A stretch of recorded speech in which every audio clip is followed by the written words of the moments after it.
It's time for Milberger's Gardening South Texas, live from Milberger's Landscaping and Nursery at 1604 in Bulverde Road. During the next 2 hours, our experts will help you with your gardening questions when you call 210-308-8867. That's 210-308-8867. Or come by Milberger's during the show and have your question answered in person. And now it's time for Milberger's Gardening South Texas on 9:30 a.m. The Answer. Good afternoon. Welcome to this Sunday, and welcome to Milberger's Gardening South Texas on 9:30 a.m. The Answer. Alex Escobar with Dr. Calvin Finch and Mark Peterson. Give us a call with your questions at 210-308-8867, 210-308-8867. A nice sunny day today. On this Sunday, Milberger's still having their spring spectacular sale. A lot of things on sale this weekend. They had a busy day yesterday, and it still looks like the crowds are still pouring in today. Did you give me the big headphones, the adult ones? I don't know. They seem to be a little big today. There we go. There we go. Much better. Yes. Okay. Yes, the crowds are here. There is parking on the backside. Yes. The parking lot. So even though the front parking lot seems to be full, there's plenty of parking on the backside. So continue along the access road and you park right next to me. Yes, and if you're out there walking around, you have any questions, please walk up to the patio. We'll do our best to get your questions answered. And then if you're listening, give us a call at 210-308-8867. Again, 210-308-8867. Oh, yeah, Calvin answering a question over here. So just wanted to remind everybody, it is still continuing with the big spring sale. Mm-hmm. And there are lots of items on sale and for sale. Off the top of my head, I don't have my paper with me, but I do remember hybrid tea roses. That is true. Red buds. A lot of the trees are on sale. And they individually listed the fruit trees. I did notice that. Yes. So we have peaches, pears, plums. I can remember peas, plums, and apples. Yes. And pomegranates, too. Pomegranates and figs. And figs. Yes, and from my knowledge, and I think we've talked about it, all of those should be a part of most of those should be a part of the CPS energy rebate. As well as citrus, yes. As well as citrus. It's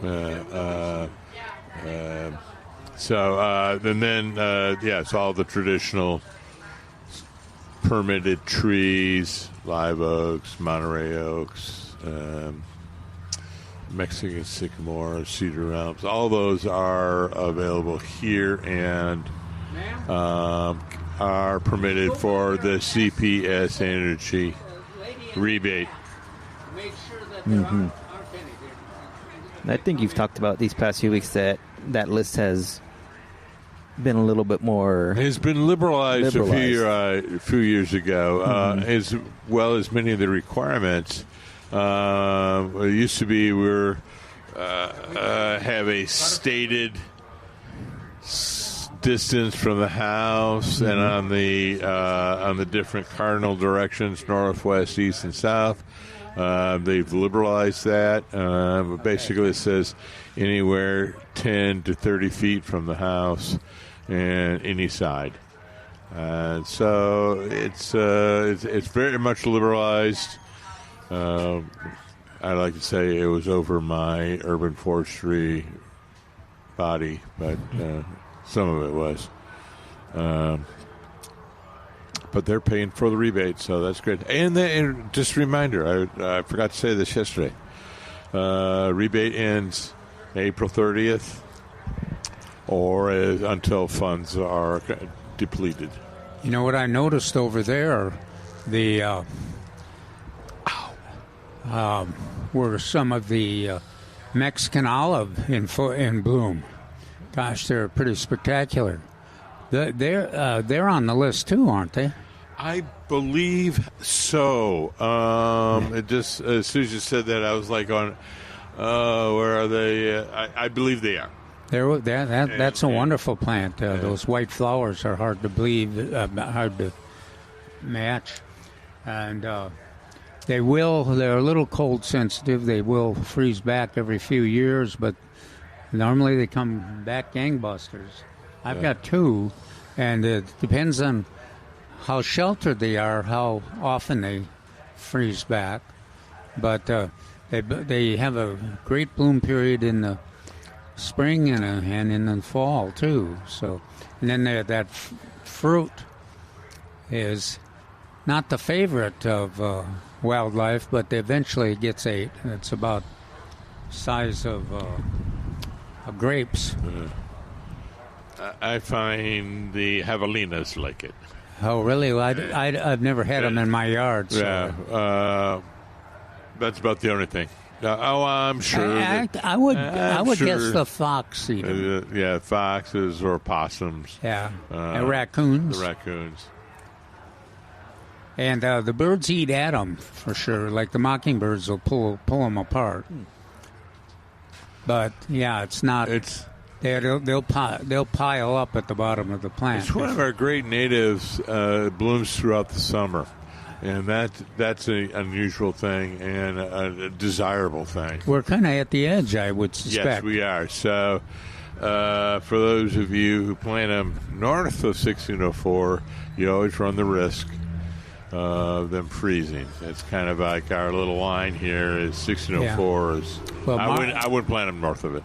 Mark and I, through the years, have always talked about and appreciated the one that used to grow at the Alamo. Yeah. Yeah, it was spectacular and big, but it was kind of in the open, and it quite often froze back. It froze back. Well, at least I've known it to froze back for 4 or 5 times. And just after so many freezes, just kind of gave up the ghost. It was a shame. It was always an easy one to point out.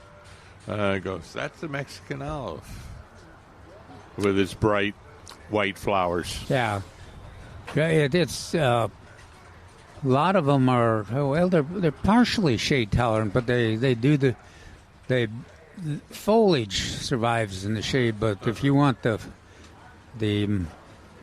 mounding shape and the full bloom capacity, then you want them in full sun. Yeah, and specimen kind of a setting rather than a thicket. So, but they are nice ones. Then the other one that, of course, I didn't notice if they're still there. Cedar, the one that we had living Christmas tree. That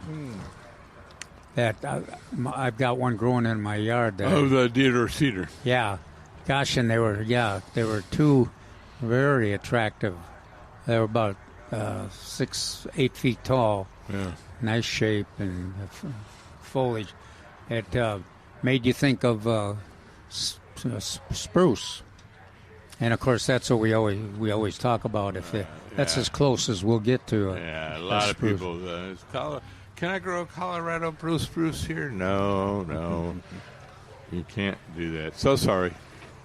But try the deodar cedar, and it does well. Mine looks. That little bit of rain really perked it up. It looks really great. It looks great right now, and it's got kind of a layered, leaning look, and they do have quite a personality. What about our Arizona cypress? How do we have several selections of those? So around January we had multiple sizes and multiple varieties. I still think we have a lot of those available. They're in another section, so I don't often see them. Now there is a different colored foliage. It's not a major change in color, but tints. Yeah. And you talk about drought tolerance, and so far they've seemed pretty invincible. I guess they're native around the edge of the border of Texas. Huh? Correct. So they would be located up in the Franklin Mountains and the Guadalupe Mountains and the Chisos Mountains, Big Bend area a little bit, but more to the west. And in my neighborhood, the deer don't seem to eat them. But you do have quite a bit of variation and successful. So that's they go from a broad shape to a narrow shape, and then from a grayish green to silver. In fact, one of the more popular varieties was Silver Smoke. I remember there was Blue Ice and Silver Smoke. Some of them even have a kind of a little bit of a red rust tint. So quite a range of varieties and sizes, shapes and sizes for you to choose from. I believe we have several different ones here. We may have to ask during the break, but they're on that list that Mark talked about too. At least they were. Yeah. You're going to make me look. But anyway, for everybody, the easiest way to get to it is just put CPS Energy Green Shade Rebate, and that gets you directly to the web page. Sometimes on the CPS Energy web page, it gets a little confusing, so this is the best way to do it, and go right to it. And then you say you print the application form, and it has everything that you need to know right on the application form.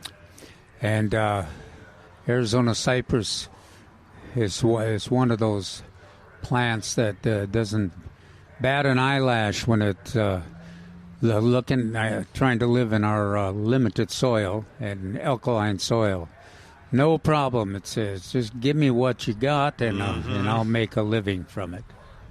And droughty weather, it can deal with it. I think it should be one of the species in the stone oak area that's first on your list because of the limited amount of soil and the stony characteristic of the soil. So, I think it should be a forest of Arizona cypress. Well, they make a nice, when they're out in full sun, they make a nice specimen. But they'll survive, and even like on the edge of the shade trees too. I noticed that I've got one where I had a neighbor's hackberry right on the corner of the yard, just fell over into my yard, and I didn't rejoice, but I think the Arizona cypress did there, because it's escaped into full sun now, and in a few years it'll be quite a different looking tree, I think. Oh, wow. So that's how quick it was to get to the website. So yes, Arizona cypress is a permitted tree, as well as Mexican olive. Cool. Lots of choices on here. I'm just looking at the list. Yes, looks like almost 40 different choices that you can make. So whatever your heart's desire, a large shade tree or a medium tree. And we have plenty of those available here at Millburgers, and a good amount of them are on sale. Yeah. Fruit trees regularly $49.99, on sale 2 for $80. We have shade trees, 5-gallon size available for $49.99, and then they have larger sizes as well. We mentioned the redbud, if I could find it. Yes, the redbud trees, values at $99.99, on sale 20% off. Yeah, their redbuds are. This is now that they've passed their bloom period. They're not the showiest plant, but get them in on the edge of your shade tree area, and then they'll amaze you and make you happy in early spring in February when they bloom, and I say, I forgot that I had that beautiful red bud there. But again, as Mark and I try to mention, and I think here at Millburgers, it's the Oklahoma or Texas versions are the ones you want to grow because they're drought tolerant and they can take our heat and our erratic rainfall. Yeah. So, and they're on sale. They are on sale. Crepe myrtles are on sale as well. Regularly $44.99, on sale too for $80. Would that be part of that rebate? Or I've just looked, and nope. No? They didn't have that one. I think they were one of the restrictions or parameters was to be native as gotcha. much as possible. So they don't. Crepe myrtles are native to the Indian subcontinent and Southeast Asia.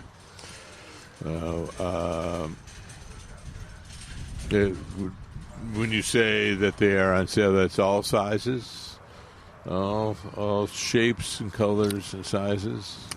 I'm assuming so. 3 gallon. Number 3. 5. Oh, number 5. Number 5. Just number 5. That's what it's showing right here. We do have some in smaller, but just the number 5 and larger, or just the number 5. From my knowledge, it's just the number 5. Okay. Again, folks, number 5 is great because it's the one you can transport in any vehicle home. And it's a version that you, in most soils, you can dig a hole. The appropriate size hole, yeah.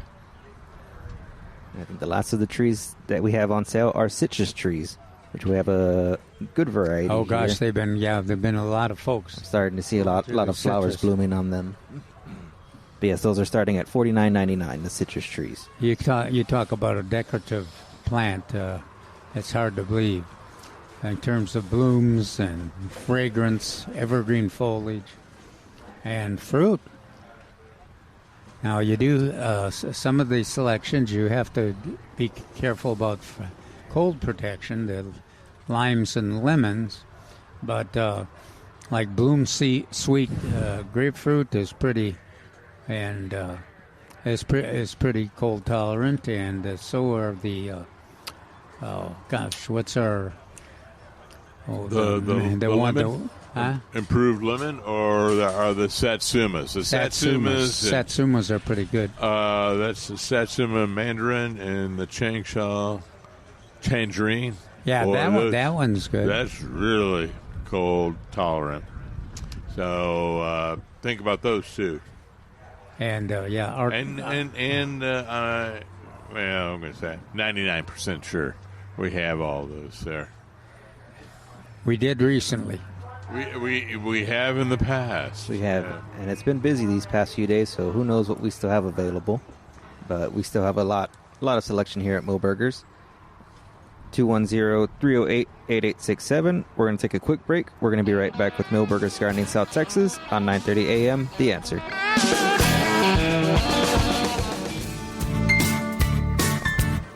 Welcome back to Millburgers Gardening South Texas on 9:30 a.m. The Answer. Give us a call at 210-308-8867, 210-308-8867. As I mentioned at the start of the show, it's a bright, sunny day, very dry day as well, and as the weather forecast predicts, there's no chance of precipitation for a good while. It's never going to rain again. Does that surprise us? No. Not really. No. Now we enlarged the description of our drought to 7 years now. Yeah. So I don't think we've officially made it to the drought of record. Now, the drought of record still is the 50s drought. The 7 years in the 50s. So if we make it to 8 years of drought, probably then this will be the drought of record. That only involves planning purposes, or that's important for planning purposes. Mm-hmm. But it has been a long time since we've had significant Yes. monthly rain. Yeah, a few 2-inch rainfalls would be like once a week would be great. Well, the one thing we did have was we had the first monarch and milkweed class. We had it here at Millburgers. That's right. We had a great group and good questions. Standing room only, wasn't it? Oh, it was pretty. Yeah, it was pretty full, and everybody that came got a germinated milkweed plant, and also they got some stratified seed, and gave them some value data collection sheets and a addressed envelope so that they can let us know what the results are after 3 months, and then hopefully after a year. We're trying to see if we can improve the survival of milkweed if we do more direct seeding and less transplanting. So we'll have to see. But just in case you want to be part of that, and we're starting to see monarchs. There were one monarch here yesterday. Yeah, I was going to say, you saw Big that one. Wow. You saw that monarch. Yeah. And we've got the next class is at the Education Resource Center over there near Medical Center at Dream Hill Estates.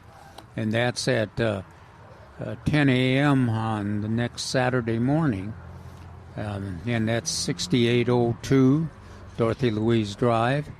The information is in the website, the Millburgers website, and also in my article in the Express News from yesterday. So the number to call if you want to register, we got about 10 seats left. So call 210-382-4455 if you want to reserve a seat. And the folks that did first 35 that do reserve a seat will get access to a seeded container. Most of them will be germinated already. And also they'll get access to the stratified seed. And the importance of that stratified seed is that just like all wildflowers, milkweed seed, when it matures, it's got some limitations on germination that contributes to long-term survival because it doesn't want every one of the seeds to germinate all at once. Mm-hmm. So it wants seeds to germinate over a long period of time based on the conditions. So what we're trying to do is overcome those chemical limitations and prepare the seed for germination. And the germination rate is, we expect it to be at least 50%. And then hopefully if you plant those seeds directly into your garden, that they'll be, still will take them a couple of years to mature, but they'll have a higher success ratio, and the butterflies will be able to take advantage of them. It's the only thing the monarchs will lay their eggs in, are milkweeds. And we're dealing with 6 native species, and then one tropical species that is a controversial one. That's part of the discussion we have at each of these classes, because if you ask the monarch what is their favorite milkweed, it is the tropical milkweed. And not just the monarchs, but most of the pollinators love that tropical. Queens and hummingbirds. Hummingbirds. Yeah. Love that bloom. Yeah. So, but it is controversial because it does have some impact on messing up the migration. The monarchs, instead of moving in the fall, moving back to their wintering grounds, have a tendency to linger because the tropical milkweed doesn't drop its leaves as early in the year as the natives do. So anyway, we won't want to cover the whole lecture here, but that's part of the discussion. And we have lots of handouts, lots of information, and then of course there's information everywhere on the internet. And we have interviewed several authors here, including Monica Meckley. Monica with a she's K. got 2 books. Mark, what are the? Well, I say this every time that I'm going to look at her first book was Monarch and something with migration. Yeah. That's not the full I title. like that. I like that one because it covers the controversy and the disagreement that the researchers and naturalists have about the monarch migration and the importance of even the tropical milkweed.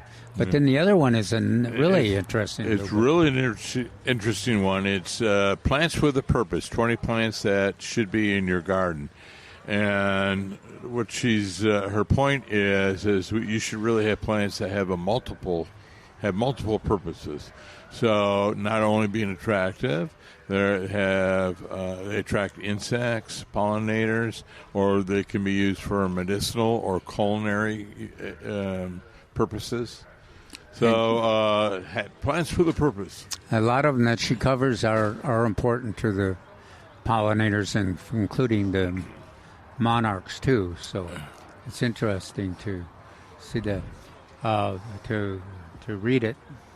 There's some that she's some strike me as being kind of weird, but she finds them very interesting. So you might too. Yeah, it was a page turner. Each plant is a chapter unto itself, and so it was. You go to one, and then you go, I'll just want to read one more, and it was a lot of interesting information. Some of it I had seen before or heard before, but some of it was entirely new. And we will have copies of those books, plus copies of a whole bunch of different butterfly resource books, including Gayat Jilski's general resource book on butterflies. Gesundheit.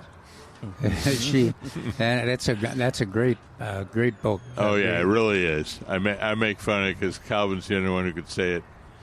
And I say it fast. You say it fast and easily, but it is a fantastic book.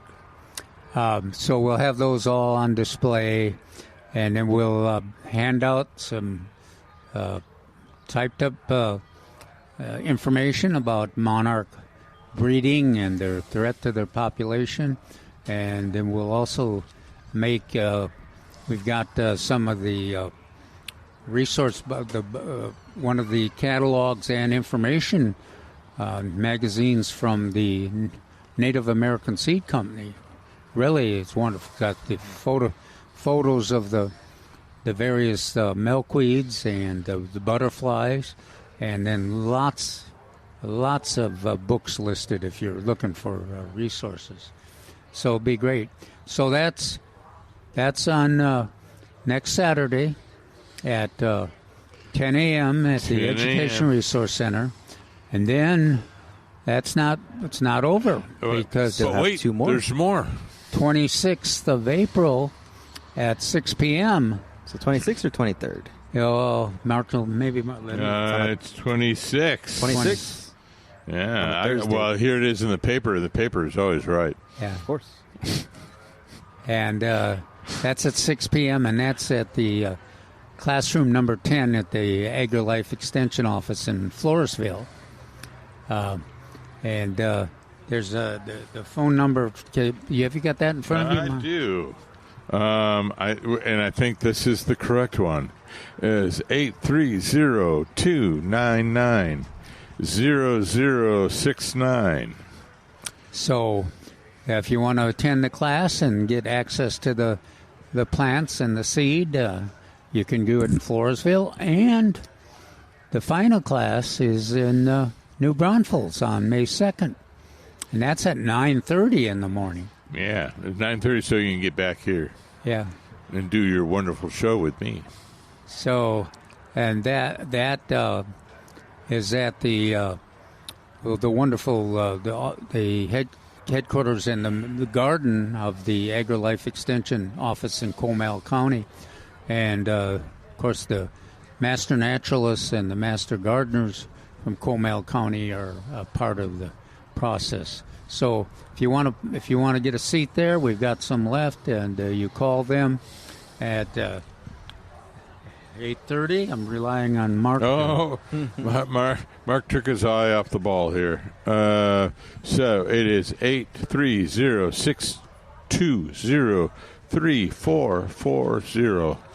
Is that what you have? That's what I have. That one is correct. Okay, so that's several opportunities to participate in. This is the time we expect the monarchs to be coming in, and then like we said, we saw one yesterday, and I've seen a couple at my landscape too, and I'm sure some of the other gardeners have. That'd be interesting if you want to give us a call and let us know if you have. And consider participating in one of those classes, and register to reserve a seat, and then you'll get access to the free plant and the free stratified seeds.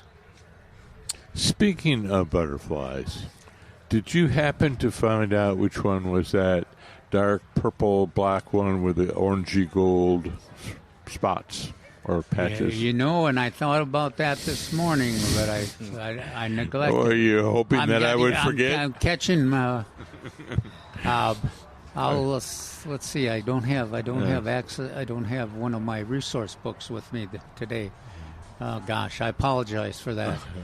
But what Mark's talking about is we saw a pretty exotic-looking butterfly with dark wings with a kind of a glow in the dark. Yeah, it was scarlet ends of the wings. Yeah, it was a really interesting color. It was obviously undescribable because Calvin said scarlet and I said orangey gold, but it was iridescent. Well, maybe hopefully one of those listeners recognizes that description.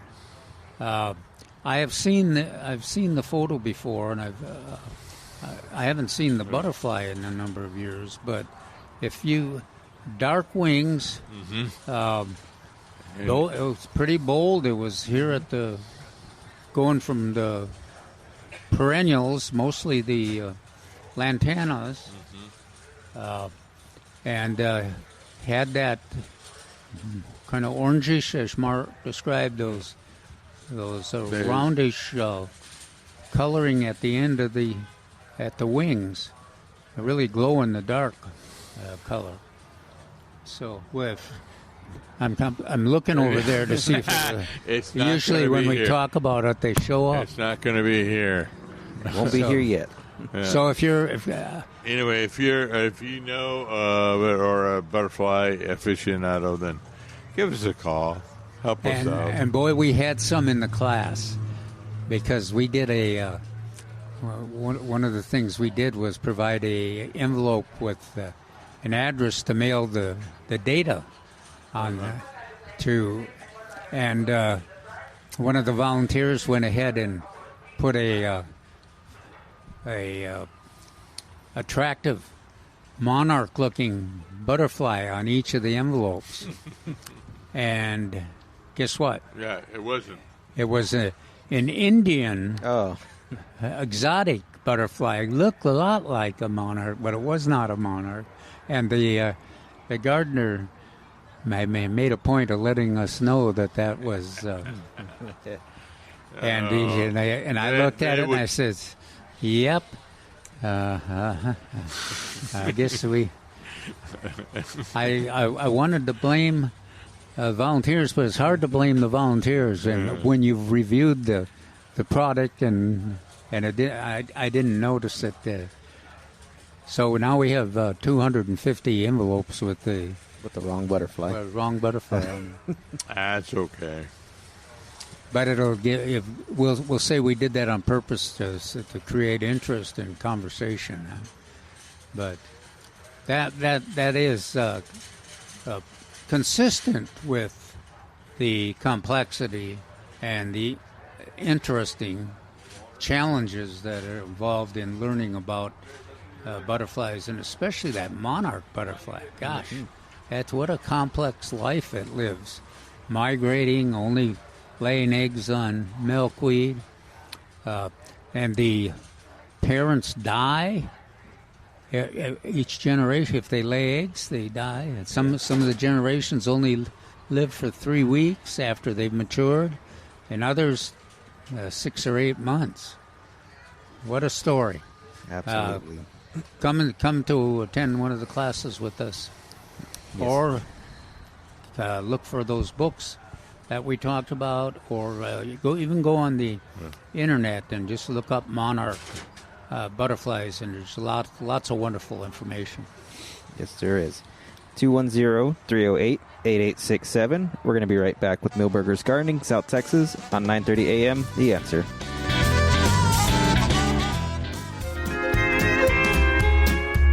Welcome back to Milberger's Gardening, South Texas, on 9:30 a.m. The Answer. Give us a call at 210-308-8867, 210-308-8867. Or if you're here at Milberger's and you have a question, come on up to the patio. Get your questions answered.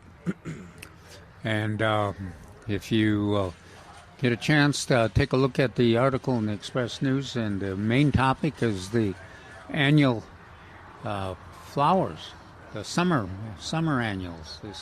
With the weather breaking the way it is, it's appropriate time, and most of the nurseries, including Milberger's, have the zinnias available, and vincas and pentas, begonias, dianthus, geraniums, marigolds, a lot of this the summer annuals that can be planted now, and plus as we talked a lot about yesterday, was that the zinnias, they do very well if you want to plant them by seed. Especially one of Mark's and my favorite selections is the California Giant.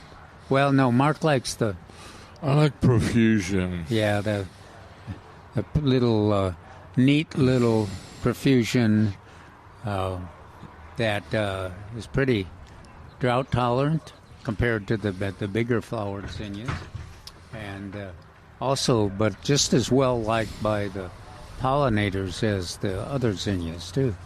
But California Giants, if you get the seed, just spread that seed out, just press it into the soil, or just barely cover it in full sun, of course, and they'll be up in a few days, and they'll be blooming, I suppose, in a month, 5 weeks.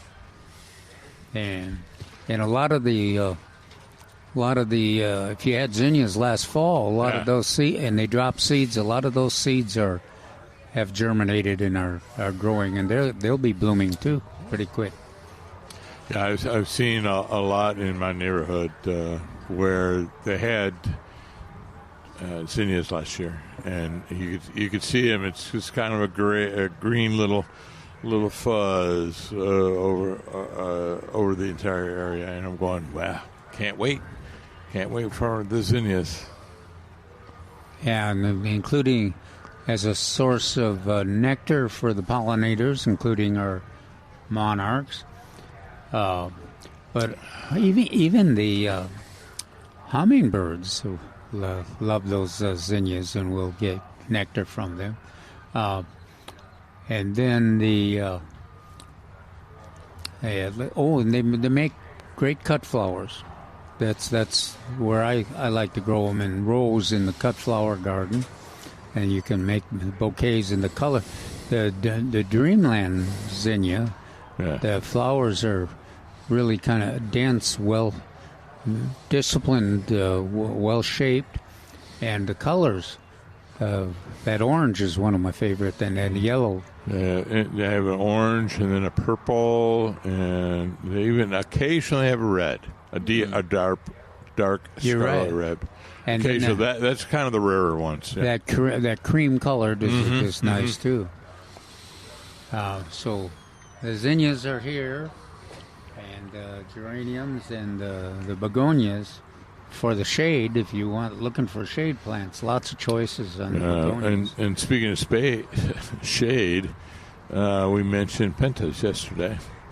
That's great flower for the shade. And even better if you have a little bit of sunlight, at certain times of the day. That's right. And the neat thing about pentas is you can have them in a little bit of morning sun, and then they go into the shade. And then on the other side of the house, you can have them get a blast of hot afternoon sun, and they can take a couple hours of it. And in fact, they really, I think it contributes to the spectacular nature of the bloom to get that little blast of sun, either the morning sun or the afternoon sun, and then they go into the shade and they're a constant bloom. And again, they're on that list of really important nectar plants, and survive the whole summer. So. There's something you might want to consider. They've got the pink, white, dark red, and sometimes some violets too. They're not on sale though, are they, Alex? Don't believe so, but we did mention pentas. No, but y'all did mention a couple that are on sale. Marigolds are on sale, regularly $179 in a 4-inch pot. On sale, 6 for $10. The begonias as well on sale, 6 for $10. I noticed Mark got it just a little while ago. You bought some begonias. Yeah, I had some of the green leafed one, and I say that because there's multiple color of the leaves and multiple color of flowers. So I got some green leaved with red flowers, kind of traditional color, but we have a variety of colors and a variety of color leaves and a variety of color flowers. You know, if you look at those, for years I thought the begonias were pretty fragile, but they really aren't, and they give you a signal when they're ready to be watered. The leaves change a little bit of color there, but they can tolerate that dryness for quite a long time without declining very much. So then when you get a chance, you water them again. Once a week usually is sufficient for them to be watered, even in our intense heat in the summertime. And as y'all said, begonias are partial sun, or they're more shade tolerant, or they're shade. They're shade. Gotcha. Now, some folks have, if you get them planted early, some folks have a fairly good performance with them in morning sun, but they're generally, I like them better in the shade, and I think they survive better and perform better. They bloom constantly through the summer, but they're nice plant for a bed or in containers. And then we're out of whoppers now, but hopefully there'll be some whoppers back. And boy, if you've never grown whoppers, that's the same characteristics as those 8-inch smaller begonias, but 3 times as large. The leaves are 3 times as large, flowers 3 times, and they really make a show in the shade. And you can keep them alive. Well, begonias, any of the begonias, you can keep alive over the winter if you can give them some protection, like in the greenhouse too. Some other things we have on sale this weekend: tropical hibiscus, starting at $29.99. Does it say what colors there are? No, it doesn't say. No. You don't remember, do you, Mark? No, but generally they're going to be a dark red and a lighter lighter red to pink. Yeah, but that's a great plant on the full sun in the patio. Yeah, in a container. Yeah. That's where I like them. Yeah, they are cold sensitive, so you do have to protect them from the winter cold. But boy, they perform well during the summer. Very attractive. There's one that I don't think we mentioned yesterday on the sale list. Bougainvillea. Bougainvillea. Those are starting at $34.99. I wonder what size that is. Not too sure. There's a lot of different sizes. Yeah, we have Espalier, ones that have been trained up, and then someone in the ground in a pot. So a wide variety of colors and sizes. Yeah, then now that is a full sun plant. That is kind of a different plant in terms of care, because this is a plant that only prospers if you let it dry out between waterings. Really? Yeah, and it has to be in full sun. It also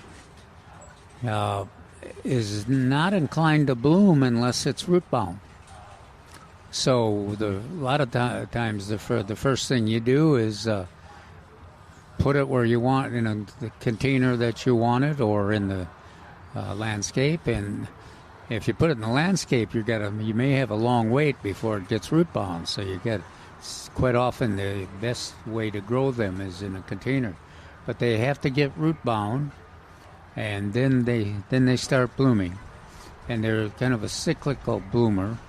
So they'll bloom for 4 or 5 weeks, and then they'll rest for a little while, and then they'll come back and bloom again.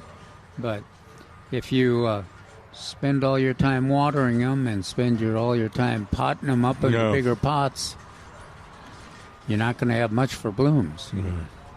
But they're hard to beat in the color, and they do a good job in hanging baskets and on the trellises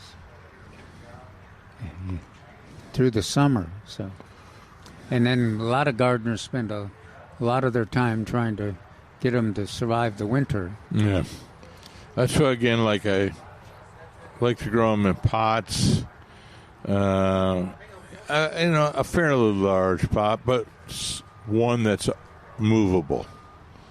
And if that's the case, then I can cut them way back and then move them, and keep them in a warmer place. Doesn't have to be warm. It just has to be 38, 42 degrees, something. What's like your that. favorite color? Red, purple, red and purple. Yeah, they got a lot of variation. So the strong colors on that. So pink is hot pink is very popular in San Antonio. It's probably the most popular color, but a reddish and a purple. I like the purple. There's even whites. Yeah. So lots of choices. A lot of choices, and I know yesterday there was a lot more choices of these. Well, there red were and some white serious purchases made. Oh, yes, absolutely. Yeah. So, including those trellises. They sold some of those trellises. I might have to grab one here before they all go away. And we had another gardener that had an interesting question for us. Where are the succulents here at nursery? And we kind of all looked at each other, and we each picked a different direction. Well, it turns out that succulents are everywhere. The greenhouse, and then over in the front of the nursery. So they were all over. So all over. And we're going to be staying right here. We'll be back in 2 minutes with Milberger's Gardening South Texas on 9:30 a.m. The Answer. We're back with Milberger's Gardening South Texas, live from Milberger's Landscaping and Nursery at 1604 in Bulverde Road. Come out to visit or call us at 210-308-8867. That's 210-308-8867. And now back to Milberger's Gardening South Texas on 930 AM The Answer. Welcome back to Milberger's Gardening South Texas on 930 AM The Answer. Alex Escobar with Dr. Calvin Finch and Mark Peterson. Give us a call, 210-308-8867, 210-308-8867. While we await your call, I've been noticing a lot more wasps, butterflies, and a lot more insects starting to be more visible. Have you seen, where have you seen the wasps? A couple here during the show. There's been some flying around, and then over in our neighborhood. So, I mean, I feel like a lot of stuff's starting to pop out and just be more awake after this whole cold. Yeah, I never thought of the wasps as being much of a threat to the monarch butterflies, but actually they are after we had the testimony of the teacher Lulu and her class, who have a planting a butterfly garden and raise a lot of monarch butterflies, caterpillars, and they were relating, giving a very wonderful picture describing it, and then they finished the description by describing the wasp moving in and taking every single one of the caterpillars in their garden. Wow. And these are, I think they were they third graders? Third and fifth graders. Oh, yeah. She teaches both classes, but I think it was fifth that experienced the brunt of it. Sure, you got to be definitely you'd be a butterfly expert like her, but you also have to be a counselor when your beloved caterpillars and butterflies get taken away by the wasps. I don't know if you realize this, but yesterday was the beginning of spring. It was the first day of spring. Yeah. It's true. There's a 90 degrees somehow. I know, and then we get to say, and then it was 90 degrees. Oh yeah, welcome to South Texas.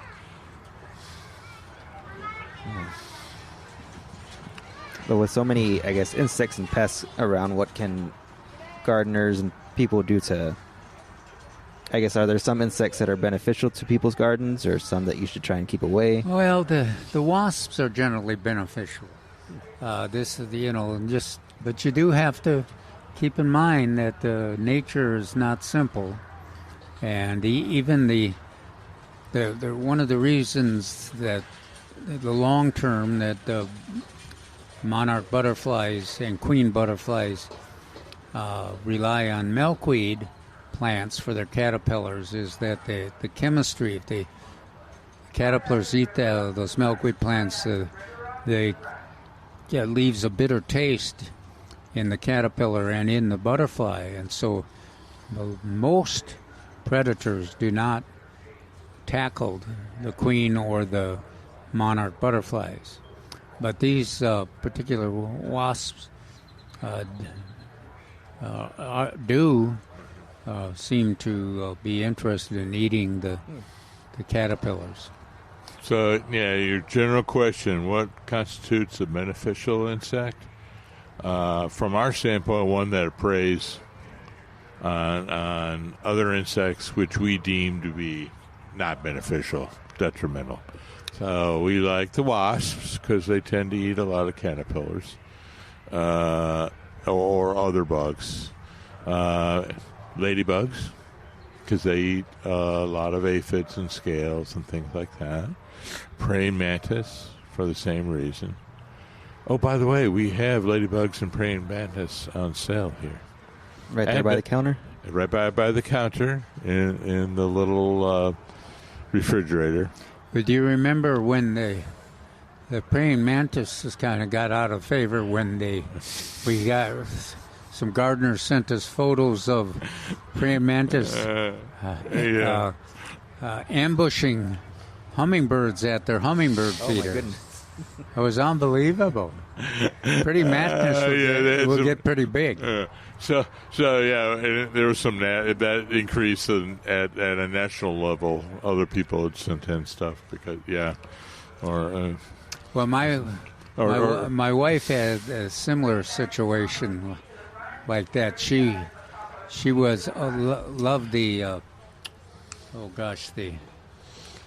the birds that the road runners. Yeah. The Paisanos, the road runners. Yeah, and chaparral. And they're predators. You know, they'll eat small mammals, rodents, and insects and everything.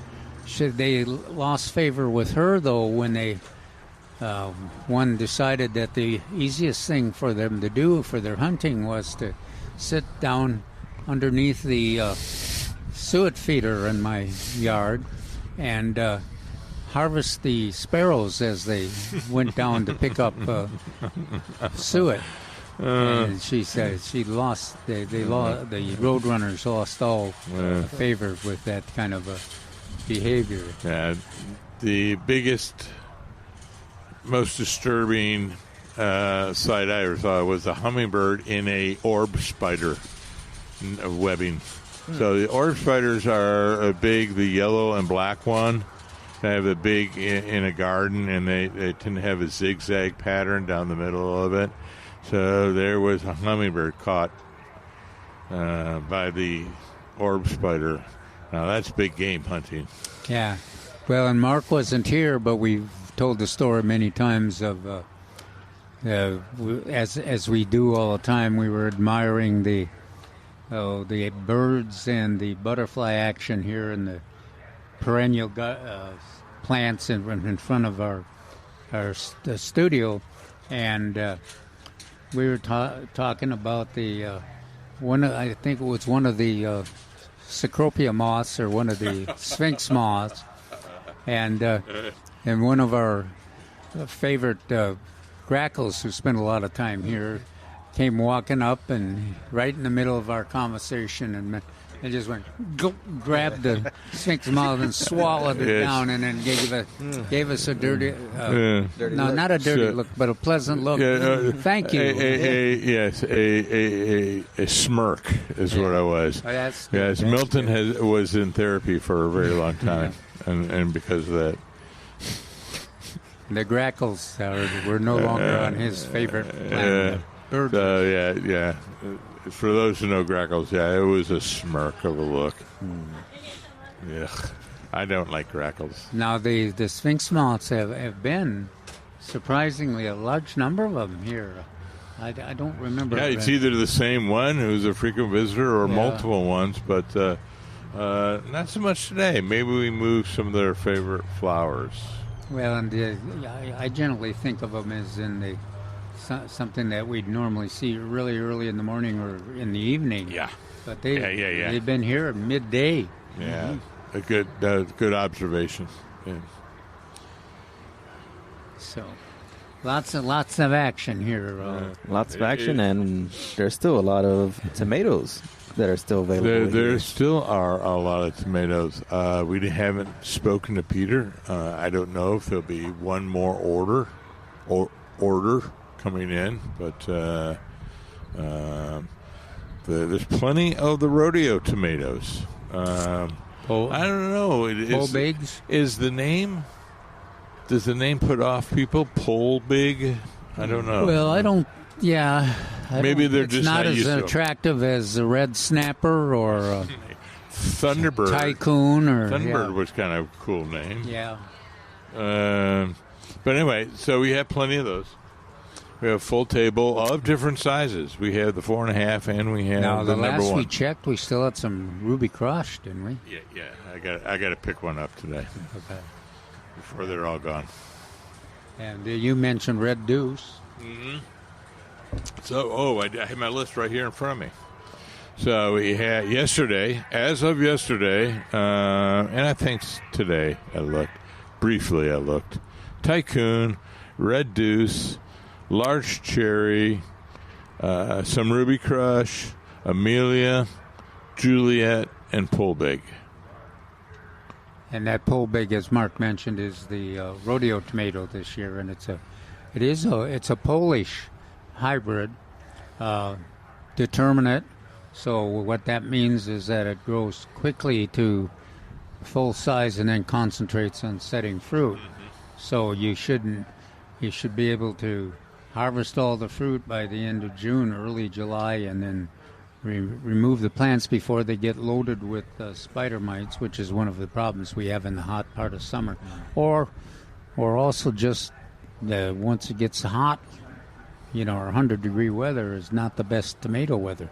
But then we have a second tomato season that starts near August 1st or late in July, and that planting will do a lot of the same activities that we do now, but there we're trying to beat the cold weather, and that generally those ones we plant on August 1st generally last until till Thanksgiving, and it gets too cold for them to be producing. So 2 seasons of growing, but they're relatively short seasons, or that. Now, a lot of gardeners will, and you'll see if you listen to our the phone conversations that we have, or the visits from the gardeners, a lot of them hesitate to pull the tomatoes like on July, because you get an infection for them, and they still get a few fruit on there. But generally, the research indicates, and the performance indicates, that you produce more and better fruit if you do have 2 seasons rather than 1 season here. It's not like Michigan or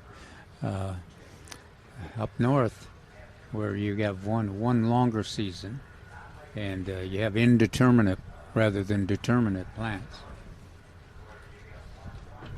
And that's why we have the rodeo tomato classes, too, and the potting up of tomato plants. But lots of good varieties, and all of them fit well into that quick season. Yeah, so all of them are here. And I did mention we still have Celebrity, which is probably all-time favorite. But I like that Amelia. That's a nice one. Yeah.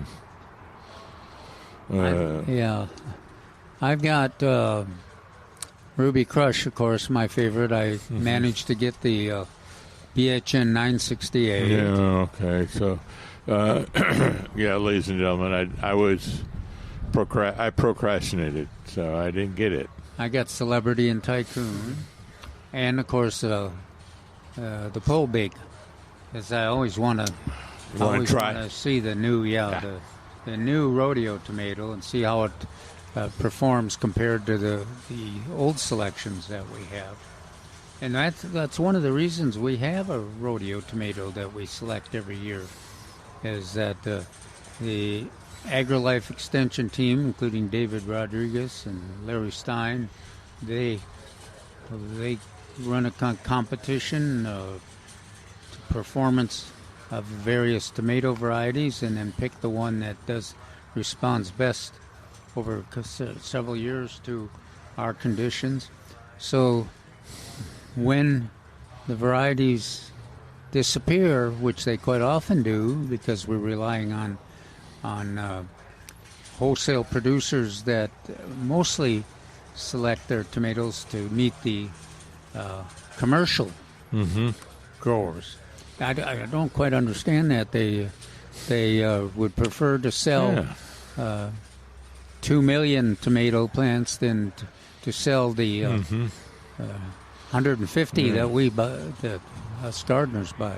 Yeah, I don't understand. They don't want to cater to the 7% versus the 93%, and I just don't know why that would occur.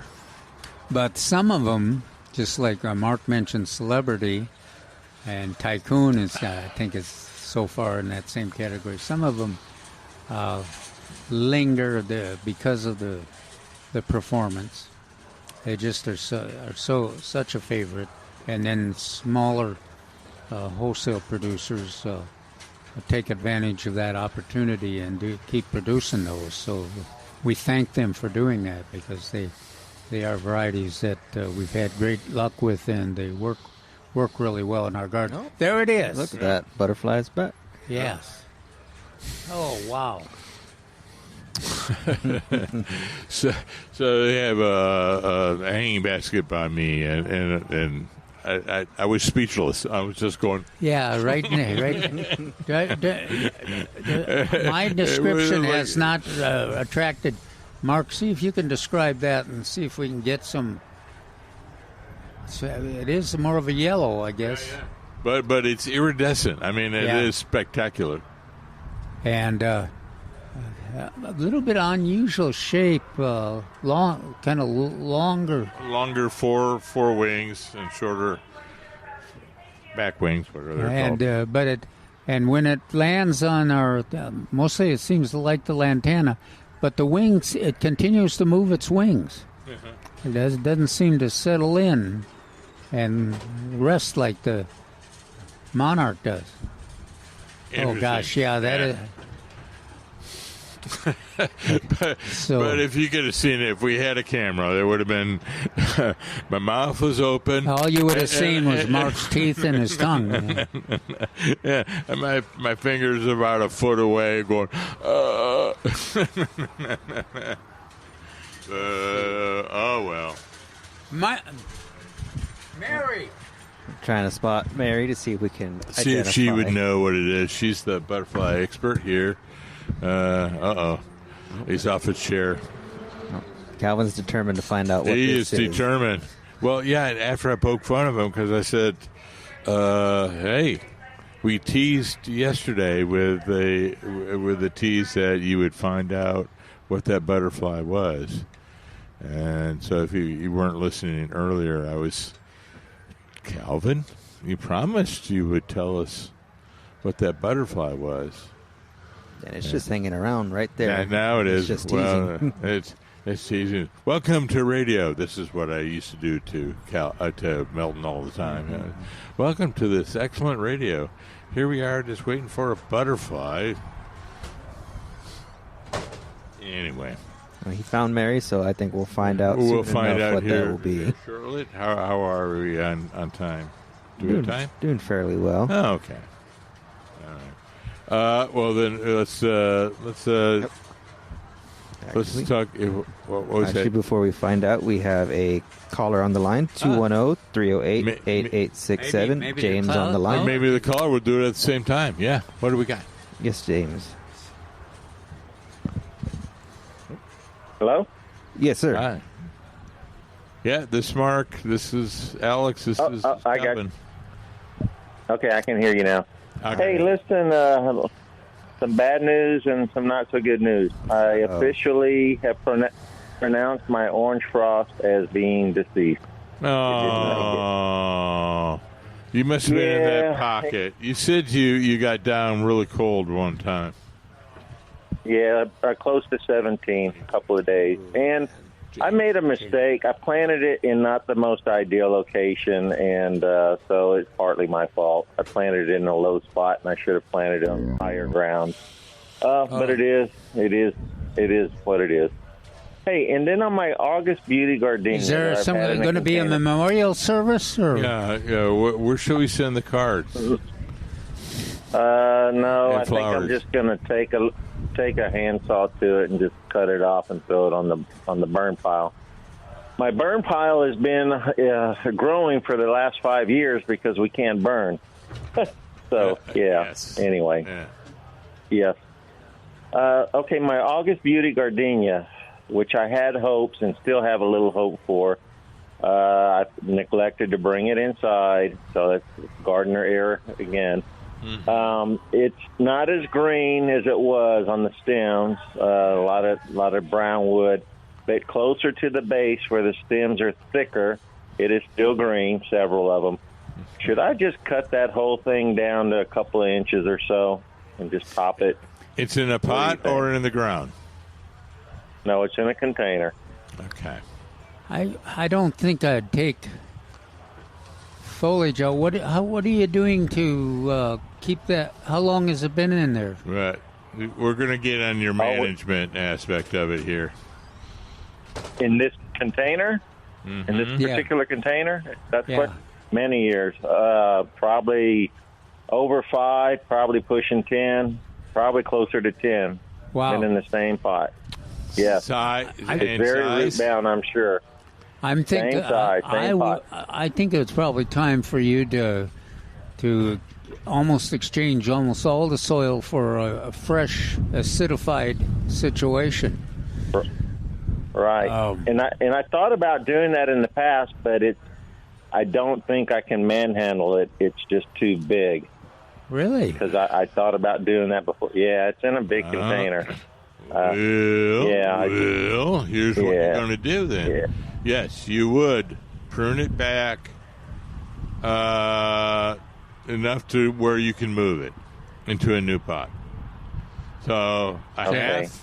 That might just involve taking soil around the edges. So if you're going to prune it back, prune it back by a third, maybe to a half, depending on the size. I don't know. I don't see it.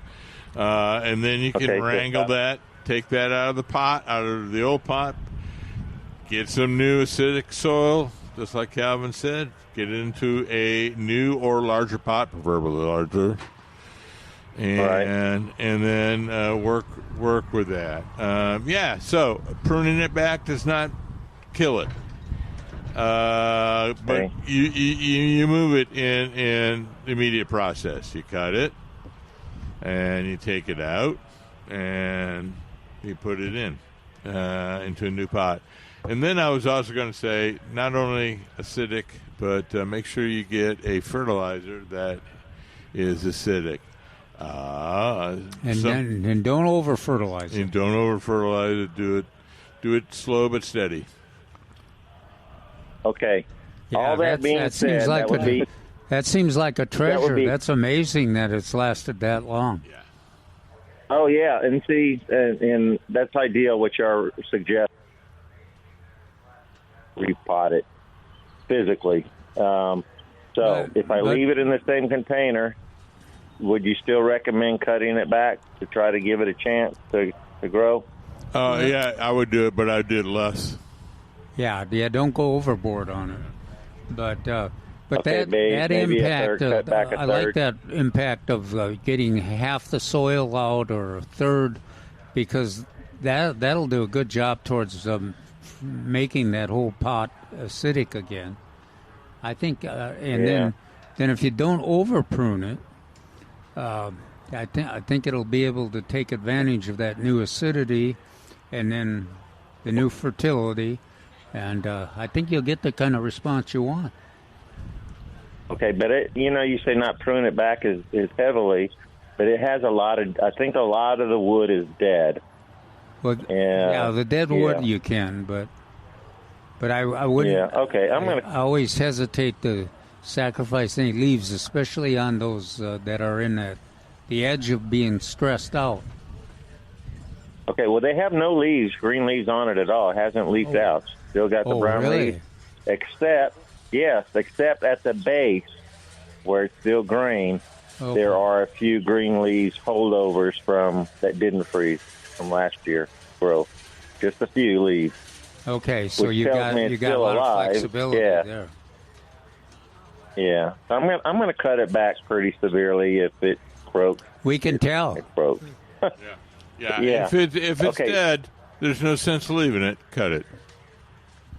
Right. Okay.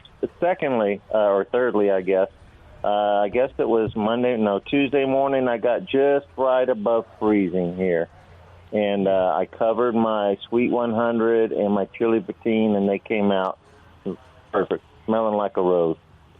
That's the gardening metaphor, I guess. But my Mexican firebush, which I told you I had sprouted out already a week or two ago before this last cold shot, I didn't cover it, and those little sprouts got burnt back pretty bad. They look bad. Should I cut those off and let it resprout, or they look awful. The leaves are all burned up and curled and everything. Should I cut those off and let it resprout? I think you can, Leave it? I think it'll survive. I was going to say, cut them or leave them, and I was going to answer yes. In other words, it doesn't matter what you do. Either or. Yeah, it's neither or. Either or. Yeah, they're going to. Yeah, and to my surprise. To your surprise, to what? my surprise, my chili pekin that I did cover up, I mean, it was almost completely defoliated and brown, and I was going to cut it to the ground, but it's leafed out everywhere that looked like it was dead, so it's full, lush, and everything. It actually has 3 or 4 blossoms on it, so I'm happy about that. It's blooming early. And Calvin, this is what I forgot, and this is what I'm going to mention first. You had asked on my pole big tomato. It has 5 fruit on it, and you asked about the shape, and the largest one is almost like a perfect globe, and the smaller ones are kind of pointy at the end, but I think they're going to flatten out based on the large one. Yeah, because I've seen the photos of them when they were mature. They're supposed to be almost perfectly round and bright red, but then mine, when they look like they have some real sharp edges. So the so the pictures that David had forwarded to Calvin and I, they were like nice, perfectly round tennis ball size, a little bit bigger, and perfectly red. So that's the mature ones. Absolutely. Well, thank you, James. We have to take a quick break. We appreciate your call, though. Welcome back to Millburgers Gardening, South Texas on 9:30 a.m. The Answer. 210-308-8867. 210-308-8867. We have Mike on the line. Mike, how's it going? It's going pretty good, really. I was the one that called in yesterday about the Barbados cherry. Yes. And I was looking for the variety called Florida Sweet. And I finally found some online, and they call it under another name. I don't know if it's Spanish or English, but it's spelled Acerola. And I want to make sure that people knew about it if they were looking for a sweet variety, that's the one to get. Repeat that. It's Acerola.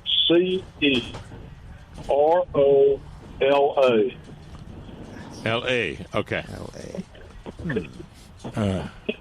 So that's good to know, because like I said yesterday, I'm just aware of just one variety, one species, rather, of Barbados cherry. I didn't know they came in different varieties, so that's good to know. I'm writing it down. Did you write it down? I wrote it down. Okay. I think it's Acerola is how you pronounce that. Acerola. So that's good. Now, where did you find it? You found that on Amazon or something on the web? I found it on that Etsy site. They sell all kinds of stuff. I bought a real small one, and my ambition is if I can get it and propagate it, then I'll try and sell it at cost to some of the other people that may want them. Okay, absolutely. So this is a Barbados cherry for everyone. The fruit of it is packed with vitamin C and other nutrients, maybe some D too. But it is. But you have found a tasty one. I hope so. Hopefully so. Well, good. I'm glad now. Yeah, purchase it, grow it, and see if it's the same one and it's tasty, as you say. And keep us updated. Yes. Well, if I made a mistake, I'll let you know. All right, then. I appreciate it. Thank you, Mike. All right. 210-308-8867. 210-308-8867. We have Rex on the line. Rex, how are we doing today? I'm doing pretty good. That's good. I was listening to your show here, and you were talking about beneficial insects. Yes, we will. Now, occasionally I get these walking sticks. You've seen those before? Yes, sir. Yes. These things are 10 inches long. You ever seen one that big? Yeah, I've seen about 12, about a foot. That's about as big as I've ever seen. Yeah, I guess. What kind of bugs? They eat anything and everything that's kind of small, or what? No, they actually eat leaves, and so they will deforest. I was a few years ago when I was still working for the Texas Forest Service. I was on my way to College Station, and I saw all these trees completely deforested defoliated rather. I'm sorry, defoliated in May or June, and I was like, "What in the heck was that? Was that gypsy moth?" No, it turned out I asked the entomologist. It was a swarm of walking sticks and katydids. Okay. Well, I only see them like one or two a season. Yeah. Yeah, I only see one or two of them a season, and I just leave them alone. Right. That's all you had. No, they're not an important deforester or defoliator, rather. I keep saying that word. Defoliator. It was quite a rare event. And it probably was because it was in conjunction with an outbreak of katydids at the same time. Okay. All right, one more question. Sure. I think I over-fertilized my gardenias because they should be budding out pretty good about right now, right? Well, are we on the air? Yeah. Yes, we're on the air. I was going to say. Yeah, we're here. Well, I mean, it's... you could but do you have any burn? You have any burn on the edges?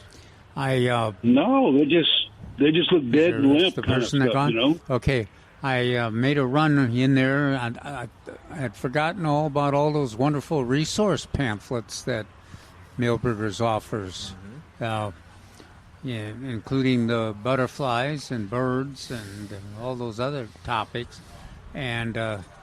It looks like it was a crimson patch butterfly. There is some variation. The one we saw here looked like it had a simpler yellow than the ones that the photographs show. So, crimson patch. All right. So Rex got a issue with his gardenia. He thinks it's. Oh, are we talking to somebody? Yeah, we are. Oh, I'm sorry. I thought that's what I asked. It was strictly entertainment value. No, so he gardenia, and gardenia. Do you think, Gavin? Do you think that by over fertilizing he would diminish his flowering? That, in other words, what usually happens if you put too much nitrogen, you may get too many leaves and not enough flowers. So no, they just look real. It looks sick. The whole plant looks sick. You know, I mean, it's not just turning yellow. It's getting it just looks sick. Okay. Now I have put my thumbnail on the bark, and it's still green underneath the bark. Yeah. Well, that is a classic symptom too when folks try to acidify a container, and or the soil. What happens is you get a temporarily overdose, and then the amazing thing is not very long later that it's back to being alkaline again. I didn't even ask you, Rex. What type of fertilizer do you think you over-fertilized with? I think I used the tomato fertilizer that somebody's got out, just for the tomato plants. And I've also used the Has to Grow. Okay. And like 2 tablespoons per gallon. Mm-hmm. I think you need... I was doing that I'm sorry. Go ahead. Excuse me. No, I was going to burp, so I stopped. I've been flooding the plants because if I did over fertilize it, I'm trying to flood it so maybe wash some of it out. I think what you need is a fertilizer with a higher component of sulfur or iron, chelated iron in it. So the tomato one, I don't think was doing it because I think it had a higher middle number, which you don't necessarily need in gardenias. Well, if I took some baking soda and spread it in there, would that help neutralize what I did? No, don't worry about it. No, I would not. I would not. Okay. That baking soda would add alkalinity to it, and you don't want that. So we're trying to. Okay. So no, I would just go in and find a fertilizer that has a good amount of sulfur in it. And the typical symptom to trying to acidify and fertilize acid-loving plants is that kind of symptom you're seeing. It just gets, the chemistry gets all messed up, and so yeah, definitely don't over fertilize. And but you know, when you ain't got nothing else to do and you're retired, sometimes you go overboard. Yeah, but yeah. So you flooded it a couple of times, and then so I would go ahead and change up and try to find a fertilizer with that. With it doesn't have to be ammonium sulfate. That's straight. That's 2100. It doesn't have to be that, but find something that's in the tens, in the single digits, but that has some in the nitrogen. Yeah, you're right. So yeah, something like you'll see. Medina has a product 911, or another one 622, 644, 624. All those numbers are the ones I'd be looking for, but with a sulfur and iron component. But I like that. Okay. Using that fertilizer that you dilute with water. I mean, that I think that helps prevent that reaction that we see so often when we're trying to make up for the acidity that a container or the soil lacks. Well, would Has to Grow help me with that? I don't know. Liquid form. Yeah, I don't know about the liquid form because I only deal with the solid form, so I have complete ignorance for that. But let's see.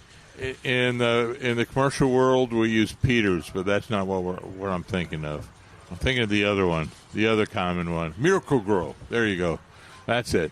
Oh, okay. Yeah. So I mean that's the real common one. It doesn't have to be Miracle Grow, but if that has to grow, and again I don't know the numbers, but if that has to grow is in a liquid form, yeah, that's good for you.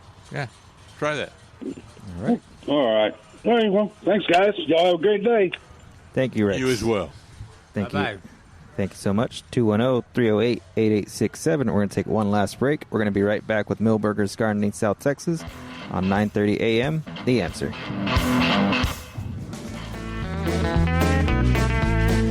Welcome back to Millburgers Gardening South Texas on 9:30 a.m. The Answer. 210-308-8867. 210-308-8867.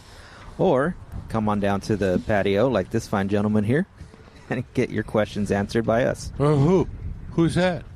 Fine gentleman. Oh, it's just Patrick. It is Patrick. Good afternoon. Good afternoon. Okay, so I'm here to buy more than to talk. So I'm ready to put in a bunch of lantana, and I've already made the adjustments that you guys told me to last year. Stop watering them as much, but now I'm going to put in probably about this week and next week about 20 new lantana. Uh-huh. So how often do I need to water them when they're new, and for how long? When they're first in the ground, meaning? Well, it depends on the soil, a lot of it. But I always talk about twice a week. Mark talks about 3 times a week. Okay. All right. It'll be in good soil. What I did is dug a hole that's a decent size for one of these pots. And, it'll go in garden ridge soil initially. So, okay. The trumpet vine, well, actually, let me ask 2 other water questions. Fig trees, how often do they get watered? It's mature. It's in its 3rd or 4th year. It's doing well. So, That's it. Problem with the fig tree is it's in that really loose soil. Yeah. Yeah. And do you have means to get to it, i.e. drip? It's not on a drip. It's not on a drip. But you have means I could make a drip there. You could, but you can get to it. Oh yeah, on a regular basis, easily. Twice a month during growing season. Oh, that's it. Twice a month. Oh, that's it. But be consistent. Don't skip one. It's twice a month, consistent. Got it. Okay. Got it. That's easy. You know, in the old days, the figs. We used to talk about 12 inches of mulch and constant water attention. Yes. But we've kind of sobered up a little bit on those. They seem to, even in our soil, they seem to survive pretty well without that much. Well, the big leaf misled us. So the rule of thumb is the bigger the leaf, the more water we need. Yeah, and there's a big leaf. So that's what kind of misled us a little bit there. It's not a good photo, but that's the trumpet vine. It's a terrible photo. I know. But if you blow it up enough, you could see. Okay. The bottom line is that it's in its second year, right? I threw it in last year, went in really good soil. It got a lot of water. So now it's in its second year. So once again, it's a vine. I have no vine experience. This is the first one of many that we're going to do. What trimming do I need to do? And how often do you water that now that it's established? What species again? A trumpet. Trumpet vine. Your favorite, as I recall. It's your favorite. I like cross vine. But I like trumpet vine, too. Yeah. Is it... it's 3 feet tall. Oh, it's... Más o menos. It's 8 feet up. And coming over. Yeah, I can only see leaves on it. So it's already at the... it's 1 year old? Yeah. 1 year old. Yeah, well, the trellis is 8 feet. They get pretty... The trumpet will get bigger than... Yeah, they get pretty invincible, too, once they're established. Yeah. But I think I'd still do the... once a week? I don't think I'd do once a week. I'm thinking once a month or a good compromise might be every 2 weeks. Okay. Yeah, just do it on the same day. Okay. Well, see, here's the problem. It's on a once-a-week line, but I can just cut the line and go to manual watering. So we'll cut the line. Yeah.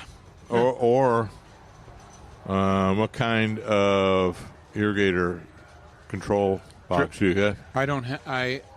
You do it yourself? I have the standard, whatever, I forget the name of the manufacturer, the standard box in the garage. Yeah. But this is on a line that it's set to get watered once a week. Okay. So I can just... Well, the reason I say that, some of the newer ones, you have to do a little research into the manual, but it will do an interval.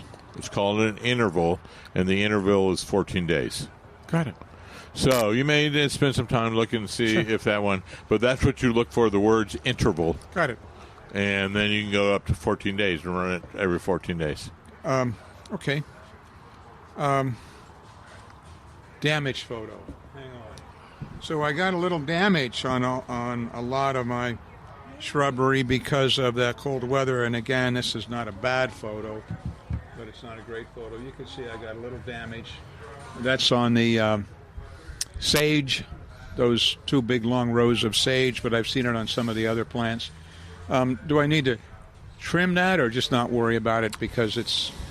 It looks like that. The foliage is getting so lush that it's just going to grow right over the top of everything. Yeah. If you're... which sage is this? Indigo spire. Oh, yeah. I remember we talking about it last time. Yeah, I wouldn't worry about it. There you go. You won't even be able to see them. So the problem with indigo spire is actually it gets too tall sometimes. So around July 4th, you're going to have to trim it back. Give them a haircut. Yeah. About a foot. We were watering, that's at 2 rows, 200 feet. We were watering it daily. No, I had to trim it every 4 weeks all year long. It was so everything that we talked about. Yeah. Maximum. Yeah. Twice a month. Good. Depending on rainfall. Right. Yeah. And my crab apple is established. It's doing great. And then the Shumard oak is doing great. So they would be once a month. Once a month if it's not raining? Yeah. All right. As it stands right now with the weather conditions that everyone's predicting we'll see. Yes. Yeah, once a month. That's it. Gentlemen, that's all I have. I gave it my best shot. Well, do you want my wife came with me. She's in the car eating what I just pulled out of the oven. If you want, I'll bring you a loaf of my new recipe, which is jalapeno cheese bread with a very thick crust. You guys like that? And if you want that, I make it 3 ways: mild, medium, and hot. Mild, it has no burn to it. I don't like jalapenos, but I like the flavor of them. You guys like that stuff? I'll bring one next week. Okay. Which one? So, mild, medium, or hot? Either the mild or the medium. Okay. Yeah, I'm with you. I'll do mild. I'm going to do mild. Yeah. I'm going to do mild. I like to have the flavor of jalapeno, too. Yeah, exactly. Patrick, you and I probably have the same taste. So. I got to go spend money. Thank you. Right. Good. Thank you, Patrick. Welcome. Thanks, Patrick. All right, we're inside 3 minutes for our show today. Is there any? Someone took his tray. Oh no! There's ours. Oh, our butterfly's back. Yeah, it's what was it? The patch. Well, let's see. As we near the end of March, my words of thought would be. If you're thinking about buying a tree, do it now. The CPS Energy, CPS Energy Green Shade rebate ends the end of April.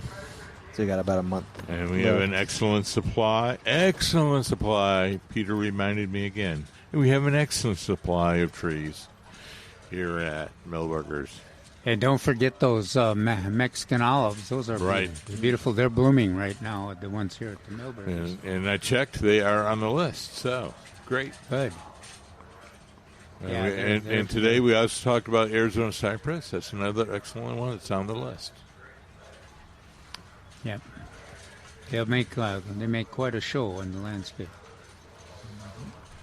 So that's it. That for me, that's we're nearing the end of traditional tree planting time, and need to start thinking about our summer vegetables. What about the? Remind us. What about the rebate? When do they end? Do they have a date?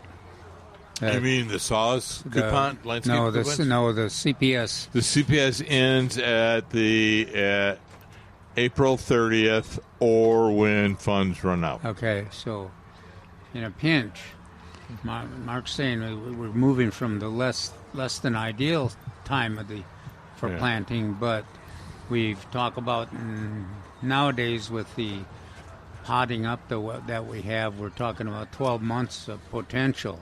Exactly. But it's more of a challenge. But you have to be even more careful about the watering. So get it in. Purchase a tree, plant a tree as soon as you can. You don't want to wait till April 28th or 29th. Because the selection may be very slim. Or they may have run out of money. Maybe. Well, we appreciate everybody listening this Sunday to Millburgers Gardening South Texas on 9:30 a.m. The Answer. I'm Alex Escobar with Dr. Calvin Finch and Mark Peterson. We will see you next Saturday. We hope you have a wonderful week. Till next time.